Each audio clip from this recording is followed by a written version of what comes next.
Amen. Est-ce que ça va? Que Dieu te bénisse.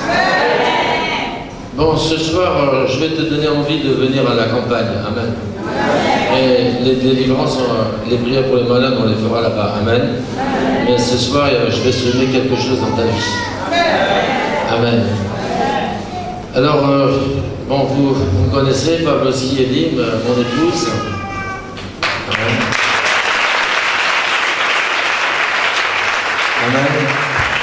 Je suis venu aussi avec un de mes collaborateurs, prophète Kwasi.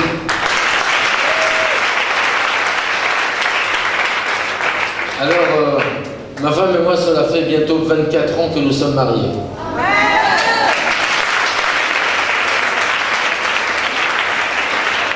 Et nous avons quatre enfants. Alors donc, je vais te donner aussi envie de te marier ce soir.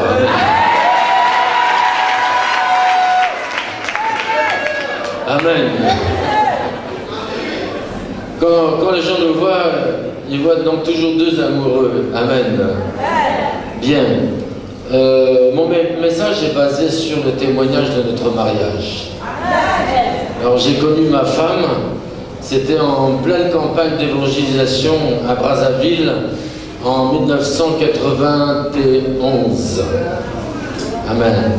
Un soir après la campagne, lorsque je suis rentré chez moi, il y a une femme avec ses fillettes, elles ont bravé le protocole pour rentrer dans la villa où j'habitais. Et on m'a demandé de prier pour donc sa petite sœur qui à l'époque avait 9 ans et qui avait des pertes de sang depuis donc plusieurs mois.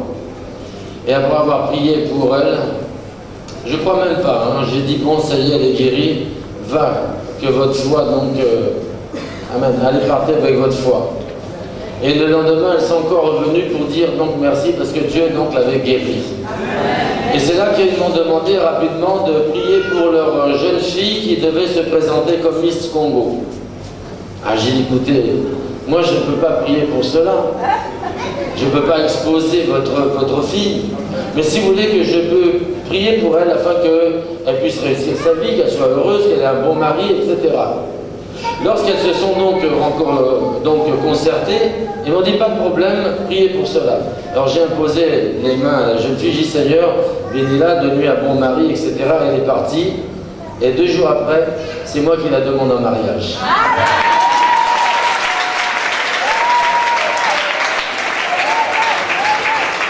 Amen. Pourquoi? Parce que j'avais la conviction que c'était ma femme. Amen. J'ai pas reçu une révélation, mais j'avais la conviction dans mon esprit. Et 3 jours plus tard, elle est venue me dire donc oui, 3 jours plus tard. Et je peux dire donc 15 jours après, on s'est présenté officiellement chez les parents. 2 mois après, la dot, et 2 mois après, le mariage officiel. Tout a été bouclé en 4 mois et demi.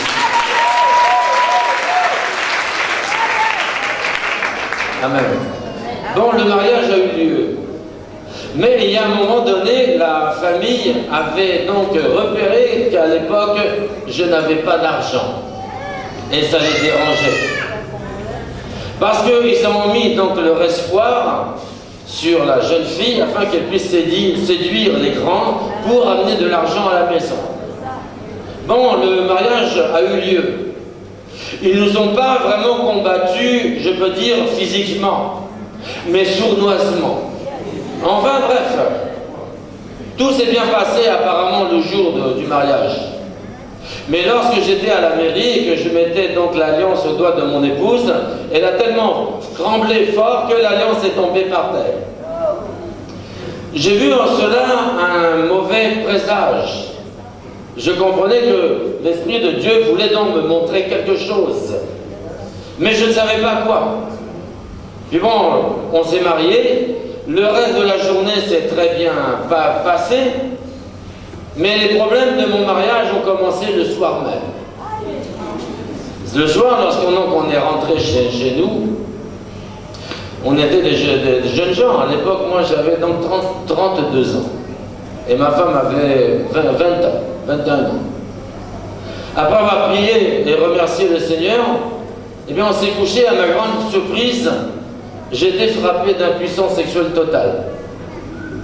On pensait que c'était dû à la fatigue de la journée. Mais le lendemain, le problème a continué. Et ça a continué pendant donc les 4 premiers mois de notre mariage. Je suis reparti voir des médecins qui m'ont dit « Mais non, mais vous n'avez rien ». Et il y a un médecin qui m'a dit quelque chose. Il m'a dit « Mais vous êtes certainement influencé par la sorcellerie ». Le mot sorcellerie à l'époque ne sonnait pas bien dans mes oreilles. Je venais à peine d'arriver en Afrique. Donc j'ai des choses que je ne comprenais pas vraiment, quoi. Et finalement, je cherchais même nos cousines à me séparer. Mais ma femme m'a dit non, on va donc prier. Et le Seigneur va faire grâce.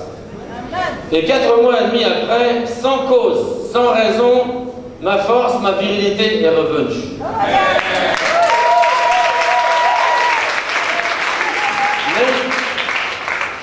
Chaque année, à l'approche de l'anniversaire de notre mariage, le problème revenait. C'était le cadeau d'anniversaire. Le problème revenait.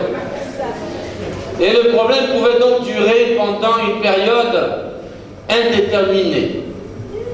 Et sans cause, ma santé, ma guérison revenait. Et cela a duré pendant les 10 premières années de notre mariage. Et bien sûr, ça ne m'empêchait pas d'aller prêcher la parole de Dieu et de voir comment donc le Seigneur faisait des grandes choses. Et 10 premières années. 1 mois après notre mariage, notre logeur sans cause nous a demandé de sortir sans nous remettre la caution. Et nous avons été contraints d'aller vivre maintenant chez ses parents. Ah. Un blanc qui va vivre chez des parents africains, c'est un péché. C'est un péché. N'est-ce pas? C'est un péché, hein? Il faut changer de mentalité. Dis à ton voisin, change de mentalité. Et je croyais que c'était l'hospitalité, mais c'est là que j'ai commencé à comprendre, je peux dire, la profondeur de l'Afrique. À partir de ce moment-là, tout le monde a oublié que c'est moi qui a fait le réveil spirituel au Congo-Brazzaville. Où j'ai fait des grandes campagnes où les autorités, même la femme du président, venaient. Tout le monde a oublié. Et même à la maison, chez les beaux-parents, tout le monde donc avait oublié que j'étais un homme de Dieu. Et ils m'ont commencé à me traiter comme le petit garçon de la cour commune. C'est à partir de là aussi que mon épouse et moi qu'on a subi donc le mépris. Oh, c'est quel Marie Moisy que tu nous as ramené, qui dort sur un petit matelas, qui boit l'eau du robinet. Il est venu gaspiller donc ta beauté. Tu aurais pu te marier donc avec quelqu'un. Les critiques de tous les côtés. À partir de là aussi, toutes les églises de Brazzaville se sont fermées à cause de ce problème. Non, certainement, je devais avoir un problème avec Dieu pour donc en arriver à ce stade. Je suis macédonien, ex-Yougoslave. À cette époque, en 91-92, mon pays était en guerre. Et la Macédoine, donc mon pays, est sortie de la Yougoslavie pour devenir un État indépendant. Je me suis retrouvé sans papier. Je suis parti voir l'ambassade yougoslave pour renouveler. Ils m'ont dit non, vous n'êtes plus yougoslave. J'ai dit mais donnez-moi un papier que je puisse partir. Ils m'ont dit on ne peut pas le faire. Et à l'époque, la Macédoine n'était représentée nulle part. Alors je me suis retrouvé dans une prison. La première prison, Brazzaville, d'où je ne pouvais pas sortir. Et la deuxième prison, chez les beaux-parents, d'où je ne pouvais pas pas sorti.